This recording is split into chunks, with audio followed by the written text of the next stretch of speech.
Tarararat, okay. Tarararadang, taradadadang, taradadadang.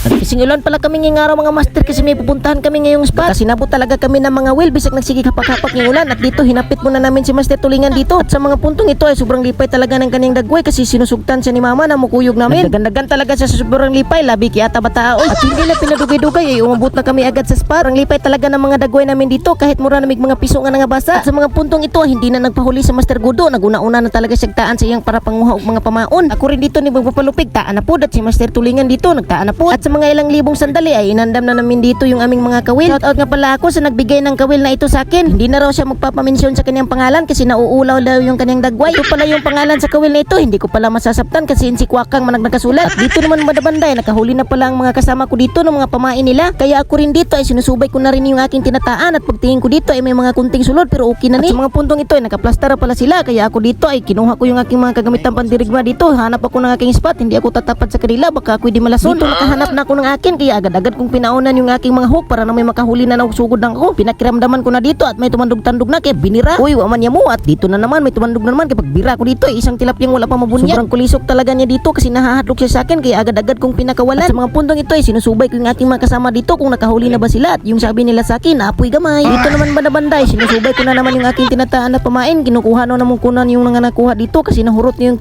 pinapain ko kanina at mabuti na lang kasi parang daghan-daghan gamay yung nakuha dito. Parang hindi na ito basta-basta maubos. At pagkabalik ko sa kanila, sabi ko sa kanila patingin ninyo mga huli be para gaganahan po ako kaya nawadaan mo ko gana oy. Kaya agad-agad kong binunot yung kanilang sibot at pagtingin ko dito ay uy nanadyo di tilapia og labi lupi ko bay. Sabi naman ni Master Godo, wajod wake jog ka. Kaya sa mga putong ito nagdali-dali na talaga ako balik dito sa aking iniispatan kasi maninuod na talaga ako, magkukonsentrate na ako. Pinapalitan ko na dito yung aking sit up ng pinakagagmay na mga hook. Charog di maapil og kahok sit pati mga alimatok ani. At sa mga oras nito ay bigla ako napatingin sa aking mahiwagang balde at pagkatingin ko dito luya gid ay pagisod. Kaya agad-agad akong pumaon dito, naglimi concentrate na ako dito para makahuli na jud talaga kung tinuod na dako-dako ng good size na tilapia. At pagkaras ako dito kasi may tumandog eh wala pa rin talaga. Sa mga oras ito hindi na talaga lumilipay yung aking dagway. At dito naman may lumihok-lihok na kaya gianarsa ko na dito. Grabe gamaya jud gihapon. Sabi ko sa tilapia, huwag ka na magsalita. Alam ko na nga bubuhian kita kasi napakagamay mo pa kayo. Sabi naman ng tilapia, salamat kayo kulha. Sa mga puntong ito ay mayroon namang kumagat. Hindi ko na pinadugay-dugay. Binira ko na dito dayon. Oy, gamayam jud gihapon. Oy, naman ang isdang ito ya. Magkapatid lang kami sa nakuha mo kanina.